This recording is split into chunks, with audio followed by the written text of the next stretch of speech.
speak to Al Jazeera senior political analyst Marwan Bishara. Marwan is joining us from Paris. Let's first talk about the meeting with Trump and Netanyahu. Marwan, what are Netanyahu's political calculations as he meets with the Democratic leadership, as we've seen, and he's now expected to meet with the Republican presidential candidate? I think he would like to play on their differences and try to get in as much as possible from either party. I think clearly he's, for the time being, has to hedge his bets. He doesn't know who's going to win in 3 months. And so he's going to have to appease both parties, as he did in his speech to Congress, by speaking so kindly to Biden's support for his war crimes and speaking so kindly to Trump's violation of international law by recognizing Jerusalem as Israel capital and the Golan Heights as annexed Israeli territory. So he's trying his best to appease both parties so he wouldn't be accused once again, as he was in 2015, when he spoke then to Congress, of being a very divisive figure and taking the Republican side. He's trying this time to be a bit more clever. His problem is that all three that he's met, or will be meeting also Trump, meaning Kamala Harris, Joe Biden, and Donald Trump, are telling him to finish up. And in Florida, he's going to be hearing that from Trump, finish up. Except that my guess is that Trump will probably try to sell it as it's his idea. He will say it quite loud in public.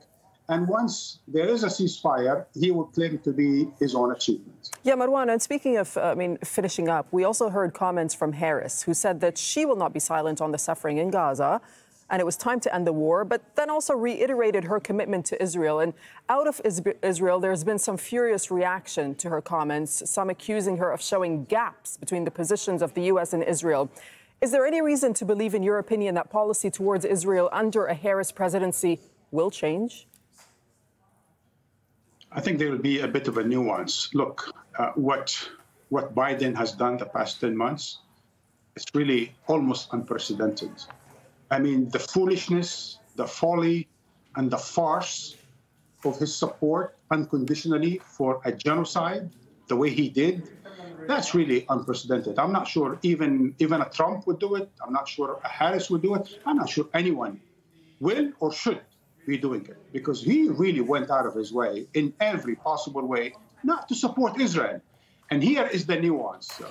The nuance is not just about the supporting Israel. It's about supporting a fascist, fanatic government that's involved in war crimes and is on trial for genocide at the International Court of Justice.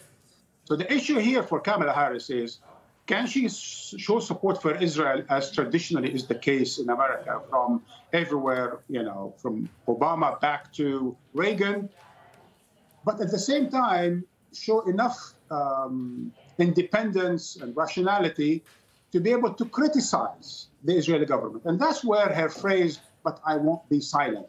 I will support Israel, but I won't be silent about the policies, the war crimes, etc., of its government. And I think this nuance is important.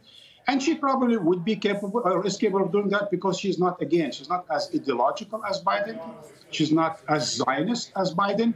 And she's not as interventionist in terms of Middle East and elsewhere as Biden. She's far more pragmatic, I would say. Right. And when it comes to the UK, Marwan, is it now going up against the US when we've heard this announcement just earlier this hour, the UK saying that it will not pursue its objection anymore to the International Criminal Court, who's issuing arrest warrants for the Israeli leaders? And how significant is this? I'm going to tell you my educated guess based on my instinct more than any specific information, but just judging from Keir Starmer talking to Biden and where Biden is today in terms of his relationship with Netanyahu. And what I just told you in terms of distinguishing between supporting Israel and supporting Netanyahu, I would say the Labour government in Britain is just simply doing something that is just basic, right? Meaning, unstupid the stupid policy of Sunak by getting involved in something that is absolutely none of UK's business. I mean, the ICC will decide what the ICC's business is. It doesn't need London or the Sunak government to tell it what its business is. And that's what the Labour government is saying. And I think in this case, the Labour in the UK, like the Democrats in Washington, whether it's Kamala Harris or Biden, understand that supporting Israel is not the same as supporting this reckless war criminal called Netanyahu. And slowly but surely, they are learning the lesson that you can support Israel if you want, but don't tie your political future, and certainly don't tie your credibility and standing in the Middle East and in the rest of the world by coupling your policy to that of a war criminal called Benjamin Netanyahu. All right, thank you so much, Marwan Bishara, joining us from Paris. Thank you.